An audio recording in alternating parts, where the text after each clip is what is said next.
Graça e paz, meus amados irmãos, aqui estamos para mais um estudo no capítulo 6 de Evangelho de João. Nessa noite, nós queremos compartilhar com você e toda a igreja a palavra de Deus nesse capítulo. Vamos então ler o capítulo 6 do Evangelho de João.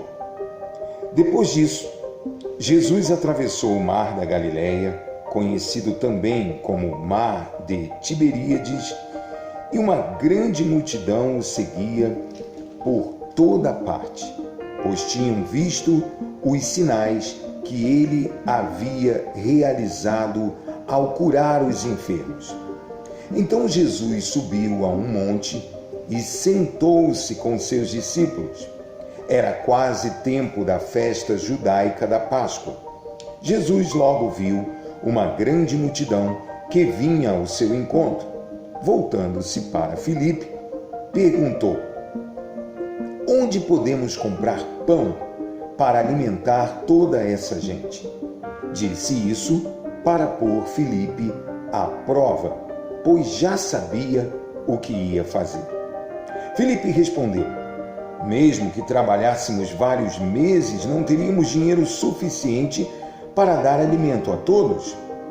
Então, um de seus discípulos, André, irmão de Simão Pedro, falou: aqui está um rapaz com 5 pães de cevada e 2 peixes. Mas que adianta isso para tanta gente? Jesus respondeu: digam ao povo que se sente. Todos se sentaram na grama que cobria o monte. Só os homens eram cerca de 5.000. Então Jesus tomou os pães, agradeceu a Deus e os repartiu entre o povo. Em seguida, fez o mesmo com os peixes e todos comeram à vontade. Depois que todos estavam satisfeitos, Jesus disse a seus discípulos: agora juntem os pedaços que sobraram para que nada se desperdice. Eles juntaram o que restou e encheram 12 cestos com as sobras.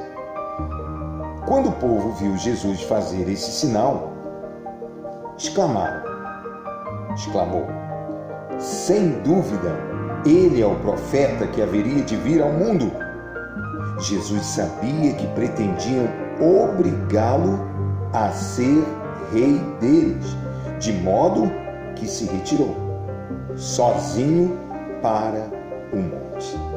Que Deus abençoe essa leitura e faça fluir, ecoar a sua vontade nos nossos corações.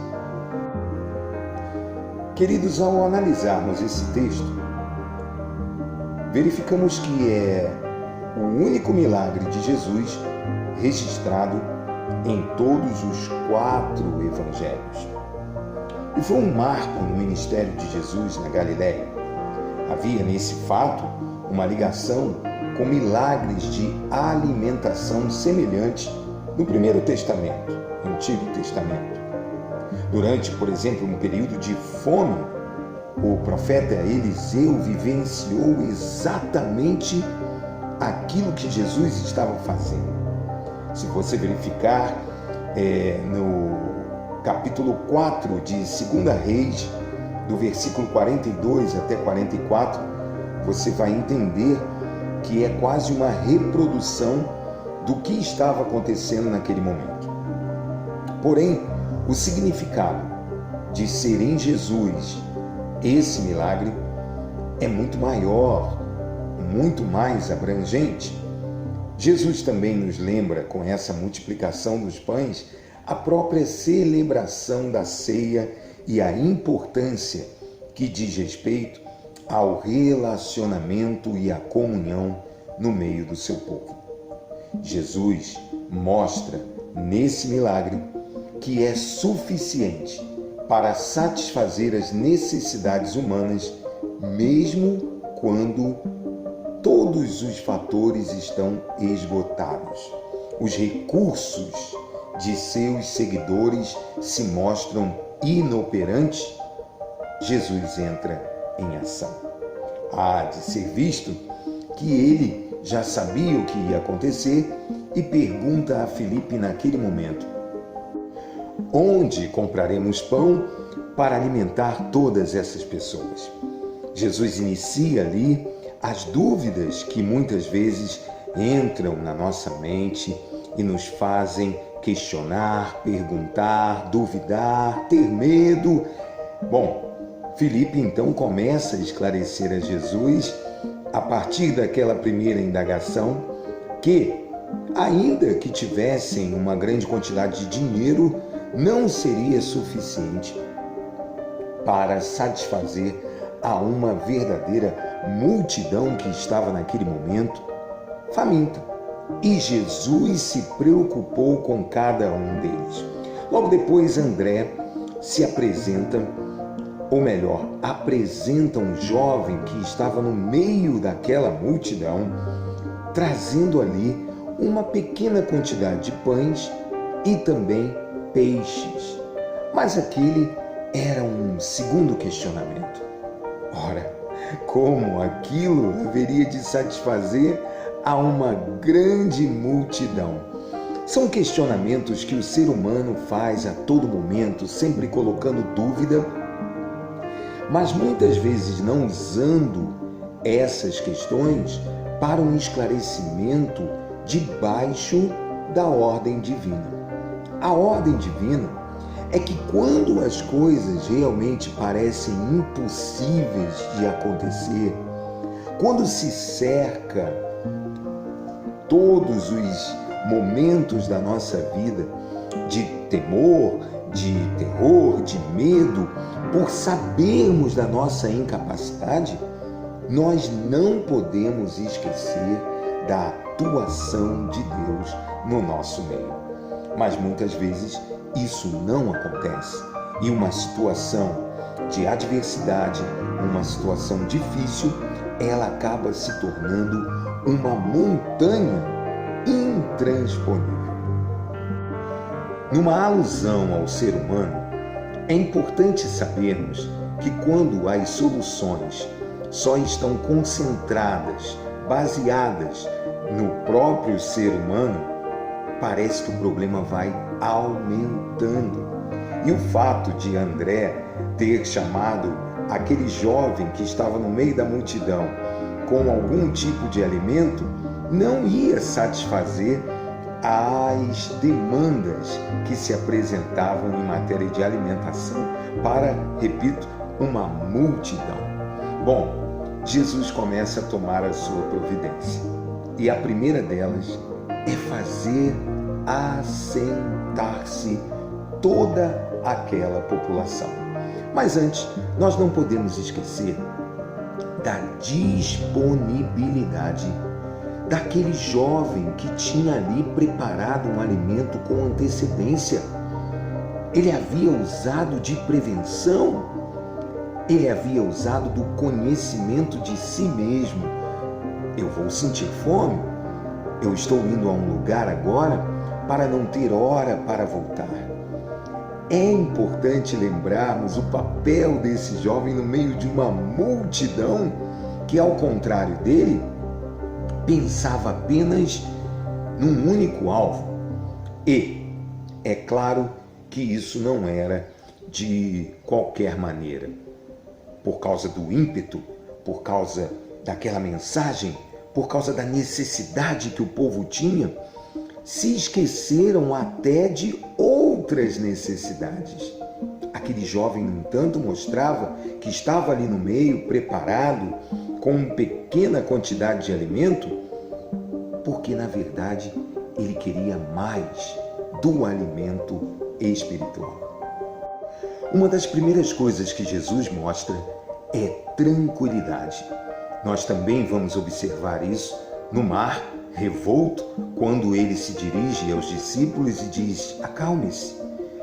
E essa tranquilidade é sinônimo de segurança, é sinônimo de conhecimento do que estava por vir e de como Deus se manifesta sim, atualmente, presentemente, de uma maneira que é única, poderosa e que envolve o seu povo. Muito bem? Jesus fez isso de uma forma organizada. Imaginem, por exemplo, se ele gritasse: vai ter comida para todo mundo! Ah, que alvoroço, eu quero ser o primeiro, eu não quero perder isso, porque não há uma grande quantidade de comida aqui, então eu quero ser o primeiro. Já imaginaram? Jesus começa pedindo que seus discípulos façam todos se assentar. Logo depois disso, de forma organizada, Jesus começa a mostrar que ele tinha o domínio da situação, que ele tem o domínio de todas as situações da nossa vida. Acontece que isso vai ser diferente para nós quando estamos tratando qualquer que seja o assunto de uma maneira espiritual ou de uma maneira carnal. É aí que Jesus diz: busquem primeiro o reino de Deus e a sua justiça. Todas as outras coisas serão acrescentadas, porque o Pai Celestial sabe de nossas necessidades. Queridos, se os homens, o ser humano, oferecesse a Deus tudo quanto tivessem, mesmo sendo algo terreno e limitado, Jesus faz descer a graça celestial da parte de Deus. Era isso que estava acontecendo naquele momento. Ele tomou para si, ele deu graças e então ele pôde e quis oferecer a toda aquela multidão o saciar da sua necessidade.